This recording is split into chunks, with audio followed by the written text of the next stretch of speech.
Talking with Merlin Bartz, state senator, running against Mary Jo Wilhelm, and we caught him doing some good old-fashioned politicking over the weekend, and also back here in New Hampton. Now, you've been going basically door to door, it looks like, throughout the district. What are people telling you? Well, there's a couple things that folks are really talking about. One is there is general interest in the national political debate that's going on right now, and usually for June, I would consider that to be relatively early. There's an old political adage that people don't really start talking about politics till after the World Series, but it seems particularly in visiting with folks going door to door in Chickasaw and Howard and Floyd counties that folks are really interested in talking issues, whether that be the fast and furious issue, which of course is brewing on the federal level, whether it be the upcoming Supreme Court decision on Thursday regarding the Obamacare.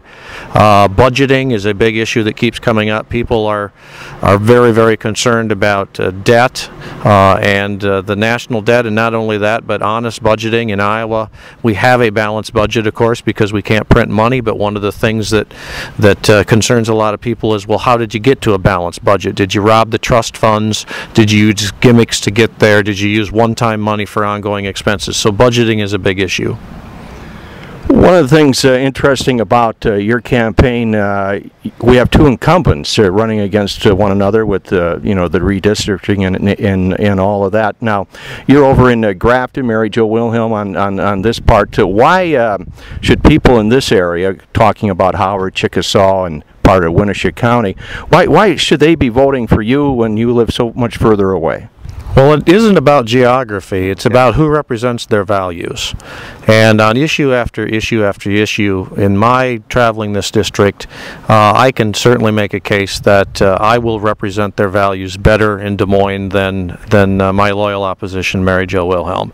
Whether that be the issue of budgeting that I just mentioned, whether it be us passing real education reform in the state of Iowa so our third and fourth graders know how to read so they can be lifelong learners, whether it be a situation where we're talking about giving Iowans the ability to vote on the definition of marriage based upon the Supreme Court decision a couple of years ago, whether it be other issues such as protecting firearm rights and constitutional rights, or even the issue of right to life.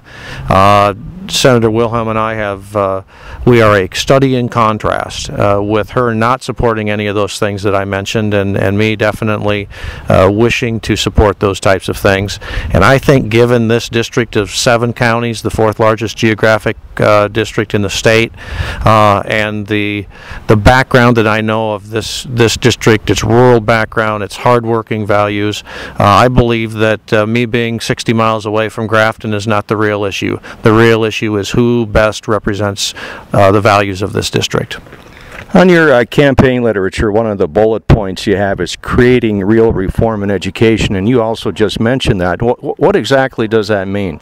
Well, first of all, I have to give you a real life example, and that is I'm not a teacher, so I don't claim to be something that I'm not. I'm not an expertise on education issues, but I am a Sunday school teacher. And one of the things that just floored me a couple of years ago is when I start to get 7th and 8th grade attendees of my Sunday school class, and that's the grades that I teach, that when we were doing some reading out of the Bible, could not pronounce the word disciple. It was literally a eureka moment where I said to myself, there's something wrong with education in the state of Iowa.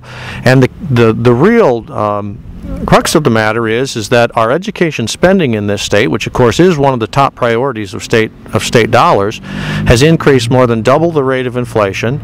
Our enrollment is down over 25,000 students, and our test scores in relationship to other states are actually down.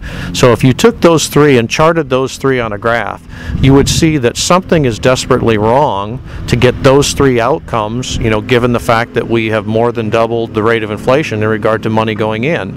So I think a couple things need to take place. Number one, we need to reward quality teachers, and we need to get rid of this system of the last in, first out, because there are new people coming out of college that frankly are very, very good teachers.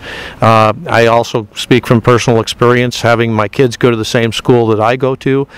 You know, there's some conversation between me and my children regarding a teacher that maybe I had that they had, and that teacher is still there, and that teacher is not a very good teacher. The second thing I think we need to do is actually utilize some tough love on our kids, and that is from kindergarten to third grade you learn to read, from fourth grade on you read to learn. And as I pointed out in my earlier example, the worst thing we can do for some of these kids is socially promote them through the system to the point that they end up wasting 1 or 2 years of their life in some sort of remedial program beginning college or at the end of their high school years, or they end up dropping out because they're not interested anymore. All right. Well, thank you very much, Senator Merlin Bartz from Grafton, Republican, running for senator.